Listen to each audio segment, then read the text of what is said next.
Pro-Israel influencers and AIPAC-backed politicians have now tweeted about Hassan over 300,000 times in the last week alone. That's more than they've mentioned the Epstein files, ICE, and the genocide in Gaza combined. By the way. Yeah, the Superman boss are in full display.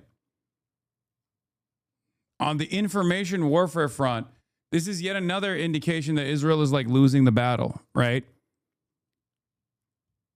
Like, can you imagine the lobby and all of its propaganda vehicles trying to take out a goddamn Twitch streamer? I mean, that's insane. Like, you're fighting the smallest battles you can at this point. It's unbelievable. I'm a fucking Twitch streamer, man. Like, think about that. Think about, like, these guys, they used to make boss calls, and they still do at a certain level, right?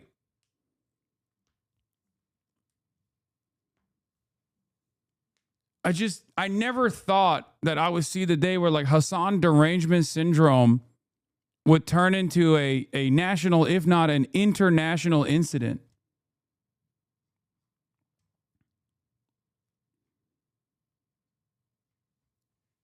It's crazy.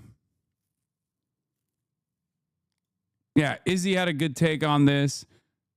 Where is it? He said, I suspect this targeted campaign against Hassan is going to be a moment among many people remember as a part of AIPAC's fall and the end of the bipartisan consensus on Israel. They are full on, balls to the wall on this, and it will not matter. It won't work.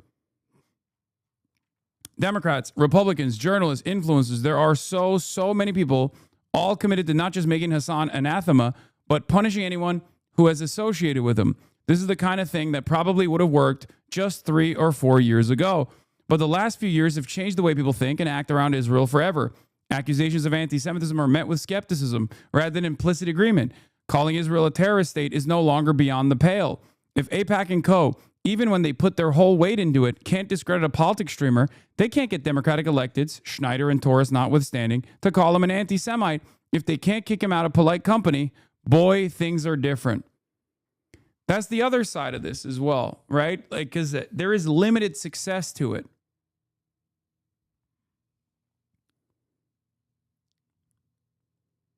Do you see what I mean? Like, not only are their targets diminishing in their influence, because I'm not that influential, okay? I'm not.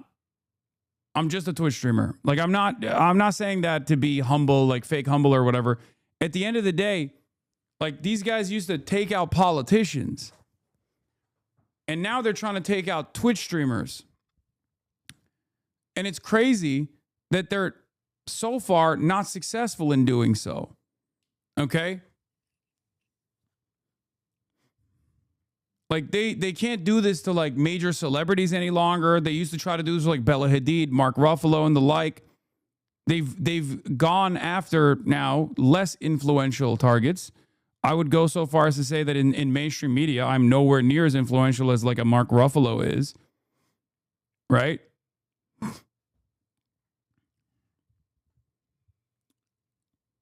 And what's interesting about it is that it's not even working.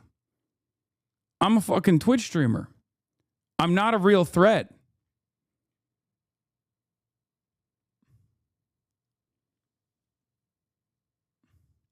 They're trying to take out El Sayed by linking him with you, but it's not. The problem is it's not going to work, right? It's just not going to work at all.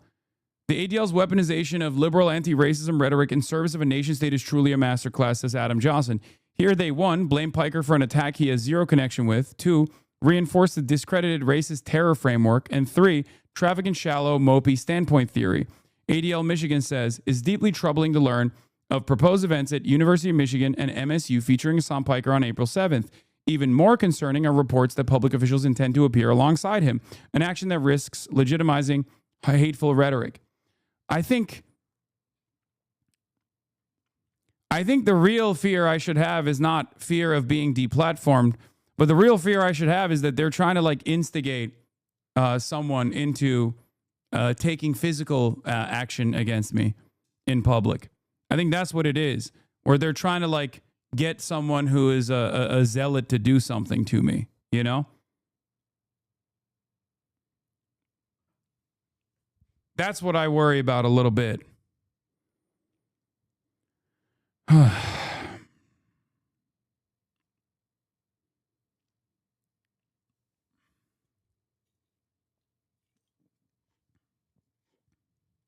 Hasan, keep coping. Not to suck your dick here, bro, but you're basically the pain sponge of the left.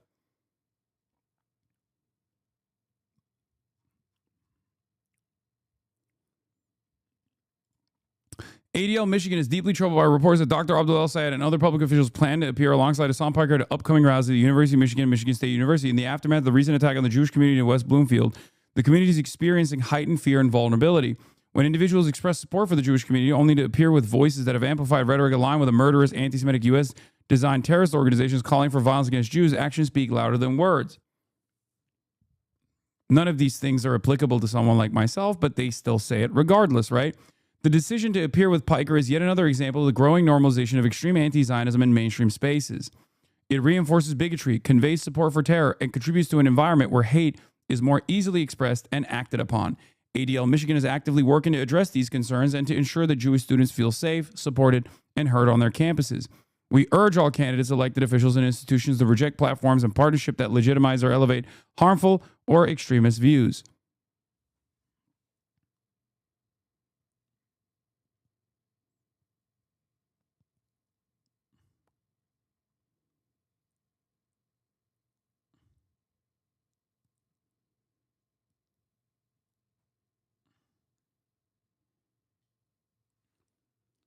The craziest blind spot for these institutions, by the way,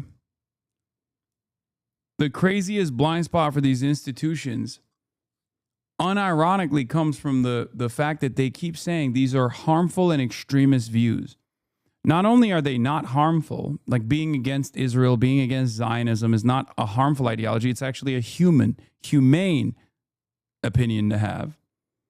But it's also certainly not extremist, right? Unless you personally believe that the overwhelming majority of American citizens are expressing a dangerous, harmful, extremist ideology.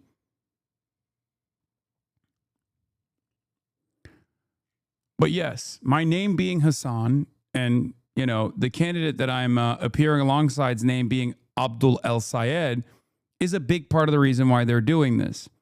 I personally think it's not just to incite stochastic terror against someone like myself, but I also do think, given that the last time they tried this, because I appear alongside many politicians, right? It's my job. I do this all the time, reluctantly, but it's necessary.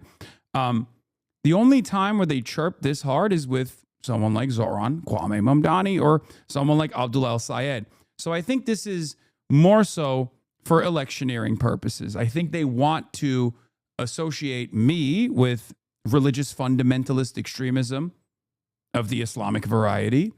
And then they also want to associate Muslim candidates with that as well. That's what I think is the real purpose of this. To fearmonger in a very racially charged way,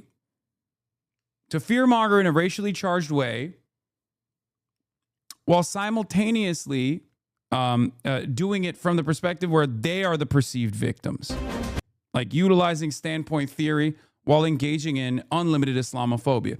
Because the reality of the matter is, if you were to earnestly analyze the things that I'm saying, you would recognize that I have spent a good deal of time, hundreds of hours, constantly talking about the dangerous conflations between anti-Zionism and anti-Semitism, constantly talking about the dangers that it presents for American Jews and Jews all around the world to constantly associate the state of Israel and its violent endeavors with Judaism.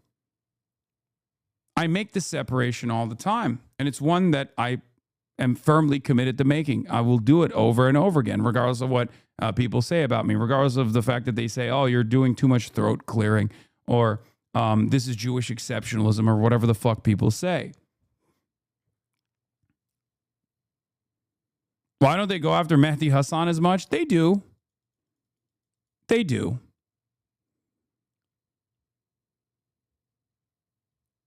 You know, Bill Maher says some of the grossest shit ever about Muslims, but I noticed no one criticized Josh Shapiro for going on his show.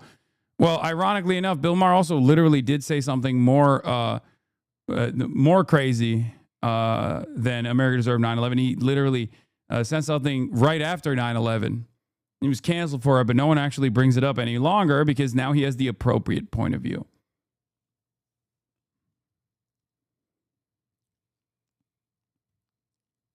But yeah, I will say I'm pleasantly surprised with how much people have actually come to my defense, because I feel like in a different media landscape, in a different media environment, we would not have seen this many people, not just from my community in general, but from like people far outside of my community saying, yeah, we know what's going on here. This is obviously a targeted way to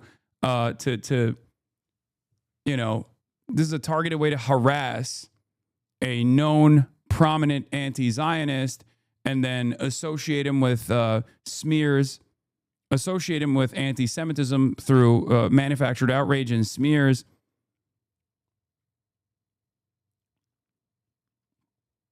So that I did not expect, I will be honest. So I'm pleasantly surprised about it.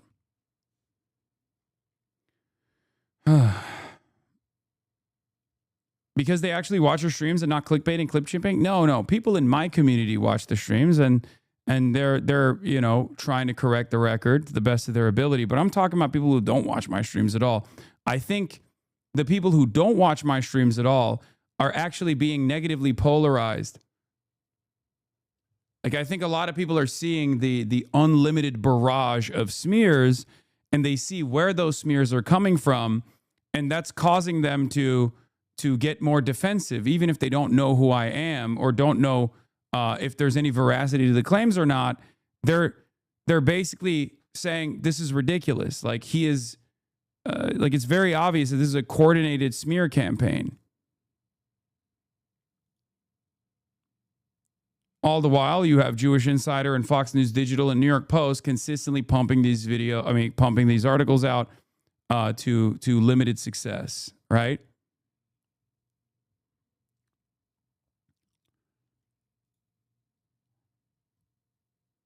My friends who don't like you dislike the ADL more. Exactly. By calling you an anti-Semite and a terrorist, they try to turn people off / against you, especially the normies who are easily swayed by propaganda and lies against you.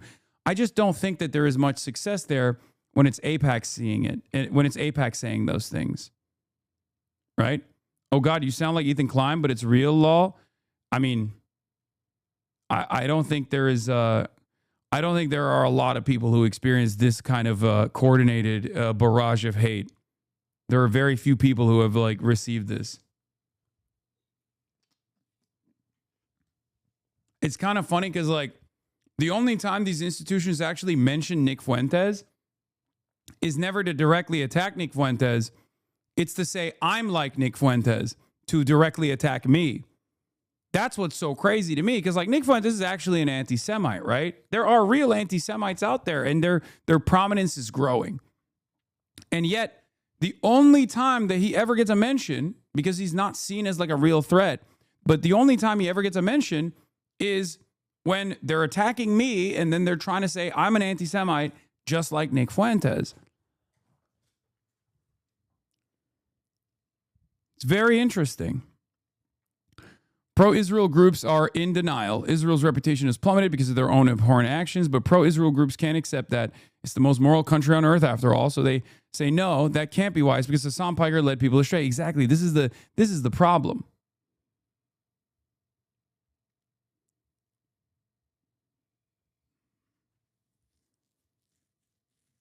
This is the problem.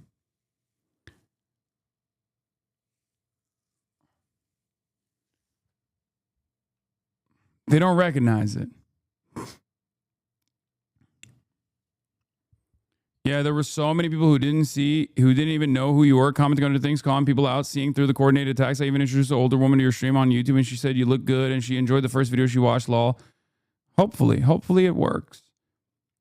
But yeah, I will say I see all of the people out there defending the truth, not just like defending me, but just defending the truth and seeing through this barrage of endless smears, and I do appreciate it.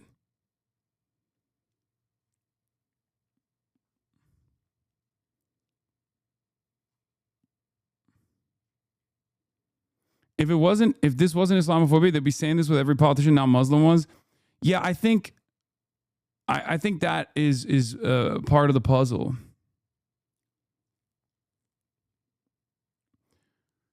As I've said over and over again, the real reason why they do this, by the way, is because I'm not anti-Semitic. That's a big problem for them, because if I was anti-Semitic, then it's easy. It's like, see, every single hater of Israel is a Jew hater. That's the argument that they could easily craft.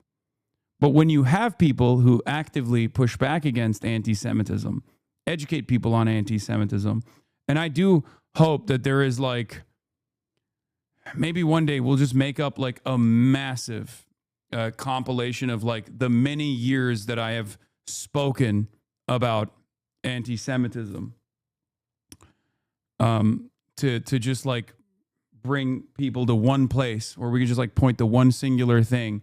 Because like the reality is our enemies have compilations, clips out of context, moments of high impact, that they can just like readily drop at a moment's notice.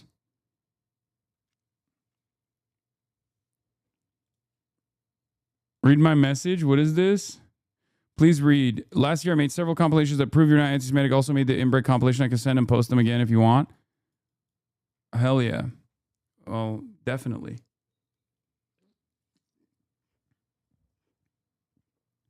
Raina Jen, thank you for the 50 gifted subs.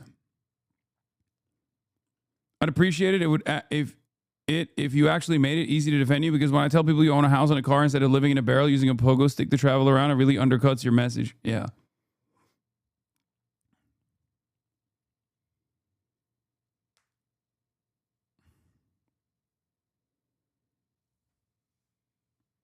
Secondhand debate bro syndrome. You don't debate, but you still got a lot of hot mics. Well, the hot mics are born out of both the medium that I am in, right? Because like it's impossible. It's impossible for there not to be instances that I get taken out of context. Washington Post posted earlier today, and they don't mention you. Bigotry among young conservatives is Republicans on edge. Many Republicans dismiss such party members